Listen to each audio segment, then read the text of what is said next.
have a monkey in your pants? Right folks, how's it going? A quick pickup video, a couple items. Some of it's PC related, or one part of it I should say is PC related, and the others, two other things actually that's just not. If you've noticed, I've got a red line across my head there. If you can, that shiny bright light up here that's making my head shiny, but I've had my headphones sitting on my head at a funny angle like this. Like that when I was doing something, so that's why I look a bit like I've got a red mark. But anyway, it's quite late, so I need to go to bed because I've been trying to get up early, exercise in the mornings, like 6, half 6, because I'm no longer commuting. But so I thought I'd try and still get up early and exercise, but it's not working, and yeah. So I need to get to bed and see if I can do that. But the first thing that I got actually was a PC upgrade. A lot of you guys might not be interested in PC sort of side of things, but quite a few folk have asked me in the past what's my PC setup, and I'm pointing down there because that's where my case sits on the floor. I might show it in a video one day, but filming it's a bit of a dick because I use my webcam, and obviously if I'm trying to show you my PC I can't use my webcam, so it'd be my phone. And try to get decent lighting to show you what's in there is a fucking ass pain. But basically, I had two GTX 670 graphics cards running an SLI, NVIDIA graphics cards. They are 2GB models, and they're pretty decent. But I noticed, particularly with Titanfall, they were struggling, probably mainly because SLI support wasn't there as well. SLI support was basically when both graphics cards are used. It's what you call SLI, running an SLI I should say, and it depends on developers and it depends on drivers and certain games and whatnot. So I thought, right, maybe it's time for an upgrade to get one powerful card and do away with the whole SLI thing, so I don't have that issue, and I'll get a card with better, more RAM as well, future proof it as well. So games like Titanfall, it says you need 3GB of RAM to run insane texture settings, whereas the GTX 670s only had 2GB I should say. They're 2GB each, but it still only counts as 2GB, if that makes sense, just the way it works. So I decided, they were both water cooled. Oh, you just saw that. Both the GTX 670s were water cooled with water blocks and back plates on them. So I sold all that off on part of a forum that I'm part of, and I bought a new graphics card with a water block and a back plate for it, and I ended up spending maybe £50 extra, which isn't that bad. Performance wise, it's not necessarily an upgrade, it's more of a sort of side grade if you like, but it's a benefit of one powerful card, so you wouldn't have SLI issues, and it's got more RAM as well, VRAM for it. So it's a bit more future proof, if that makes sense. So what I got was, if you can see that, get rid of there, a Sapphire R9 290 AMD graphics card, 4GB RAM, blah blah blah blah blah, and it did look like this. And I say did because obviously it's not got the bracket on it, because there's nothing on the back of it, because it's all in my computer, all being water cooled now, and it's decent. So R9 290 graphics card, for those of you who are interested in PCs, very good graphics cards, but very noisy fan when it gets going, and they run ridiculously hot as well. They're supposed to, but half the benefits of or the main benefit of water cooling your graphics cards or your PC is you can keep the noise down, and you can overclock the tits out of them as well. So that's what it looked like, and now it looks sexy in the PC, but really I need to figure out a way, a decent way to show you inside there with some decent lighting and whatever. So that was the first thing I picked up. Spent about £50 to do a sort of side grade with more future proof, if you like, my first AMD card, and quite impressed with it so far. I think it runs, for example, at stock it runs 947 megahertz. I've managed to overclock it so far to 1225, and I've given the RAM a good bump up, a kick up the arse as well, so it's overclocked really well. obviously because it's water cooled, you can keep the temperatures down and blah blah blah. But if you're not PC guys or even remotely interested, that was bullshit boring for you. But give you an idea of the price of that card. This isn't a, oh, this is how much it costs, whoa, but the price of that card and the water blocks, probably the cost. I took a punt on that card actually. I bought it on eBay quite a bit cheaper than what it is online, about £60 cheaper than what it is at a retailer. I took a punt on it. It was buy it now price. I thought, right, we'll see if it works, and it worked out well. It worked, so. But the price of that card plus the water blocks is basically the price of an Xbox One. So that's why people go for consoles as well, because they're a hell of a lot cheaper. You might not get the performance of a PC, but the argument is you still get decent games and gameplay and exclusives and whatever. Blah. Next. The next item that I got has got a bit of mech on it that needs cleaned up. Is a Super Game Boy. There you go. Wanted one of these for a little while. Not that easy to find actually, the NTSC Super Game Boy, unless you want to import them. Obviously I've got the SNES Junior or the SNES Mini or the SNES 2, whatever you want to call it. I'm off trying to get in my window.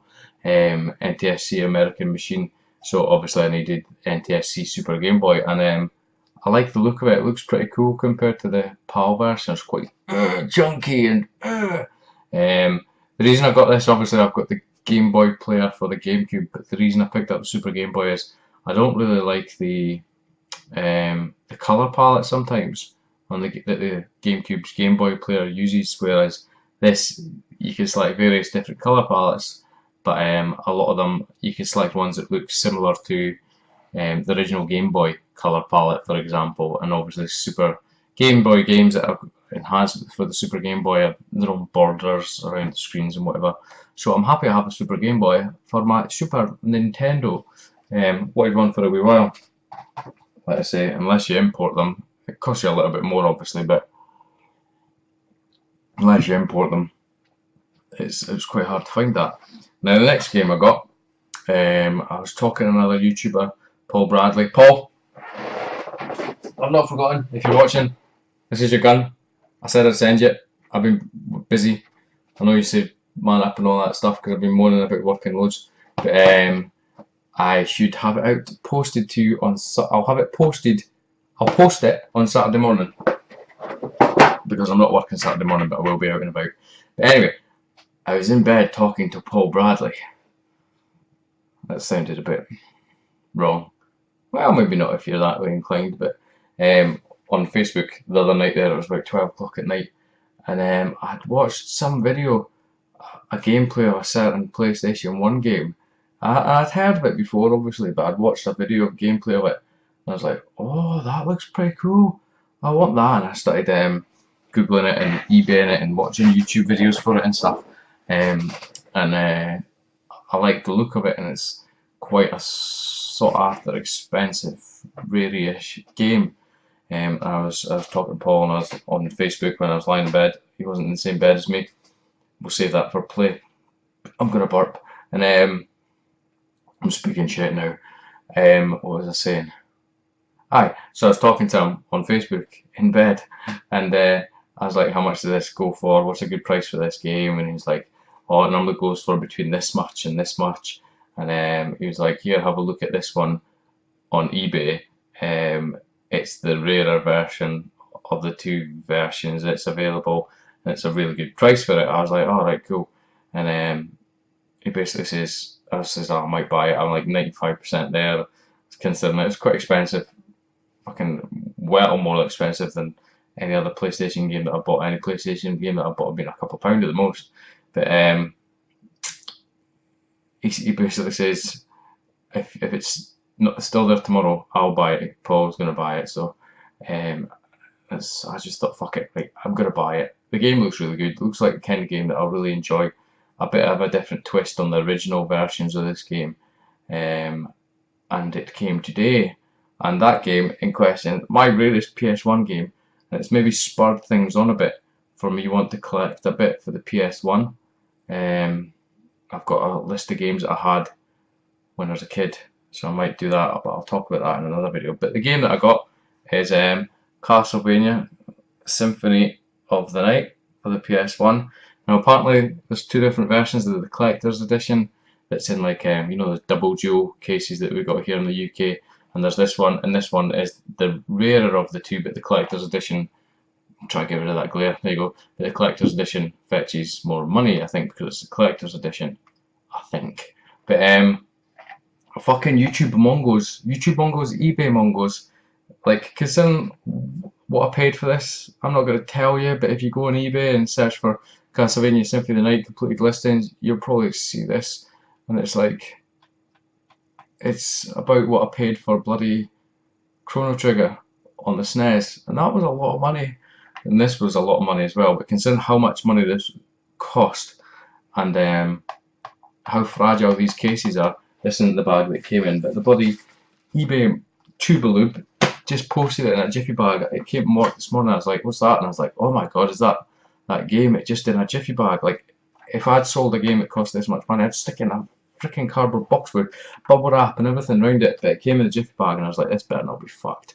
But it wasn't, it's alright. The case itself wasn't terribly great condition. It was a bit of a battered PlayStation looking case. It looked fine in the pictures and whatnot, so I swapped it over with a different case. This case, the front has still got a little bit of a crack up there, but again, I just randomly picked one of the cases and I thought that looks decent, so I'll swap it over, but I'll find a better front for one of them up there.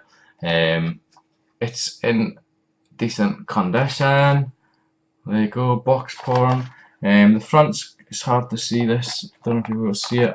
I'll do a little bit of manual focusing. Hold on, focus. See the top corner just above the Konami? It's got a tiny little bit of a sort of tear there, a little rip, and it's got just above my finger there. See that white line just above this fingernail here. It's got a tiny little sort of tear in the front cover as well, which is a wee bit disappointing. It's the kind of thing, look, I'm all fucking out of focus now. It's the kind of thing that you don't actually see in a listing, but I wanted the game, and it's a fucking expensive game. But the manual for it is reasonable condition. Do you know what I mean? A bit of wear and whatnot on it. You can see like round the edges, but the manual itself is fine. It's fine, and the disc is good. The disc has got a few bits and bobs and marks. I'm not even going to be able to show it. It's dirty. any marks are going to show up like crazy because I've got that light there. It's got a few marks in that, and hopefully it'll play fine. Extremely light, you know, sort of surface marks if anything, no gouges or anything. Any issues, I'll get it cleaned or whatever professionally in one of those machines, but it's just your typical little bit extremely light surface marks that you get on these sort of games, and they tend to show up, I think, on the PlayStation discs as well because they're black as opposed to normal ones. But really happy to have that game. It looks fucking awesome, and it's got me looking at other PlayStation games now, but like I say, I'll save that for another video. But it's the first of the, what do they call it, the Metroidvania type games, and I never understood what that meant until I started watching some gameplays of this before I bought it. I'll put it down because it's fucking shining all over the place. You get power-ups and stuff and different and whatever, I think. A bit like Metroid as opposed to standard Castlevania. But that's it, guys. Very quick pickup. PC upgrade, pretty beefy graphics card. It does look amazing in my rig. I'm talking PC talk now. With the water cooling tubes and the water block is really smart looking. Super Game Boy, lovely jubbly, and Castlevania Symphony of the Night, by far my most expensive PS1 game by about 1,010,000 fucking miles. But that's it, guys. I nearly choked to death. So a quick video for me. If you're not interested in the PC side of this stuff, you probably fell asleep in that first section. I apologise. My bad. Actually, when I got that Castlevania game, my mate was like, "I'll find it on Amazon a lot cheaper," and I had a look and I was like, "No, you're not. Prove it. You know who you are, my friend." That's me, guys. Very quick video for you. 15-minute long quick video. I always say quick video. Thanks so much for watching. Please feel free to like, comment, subscribe, and I'll catch you next time. Goodbye. Do you have a monkey in your pants?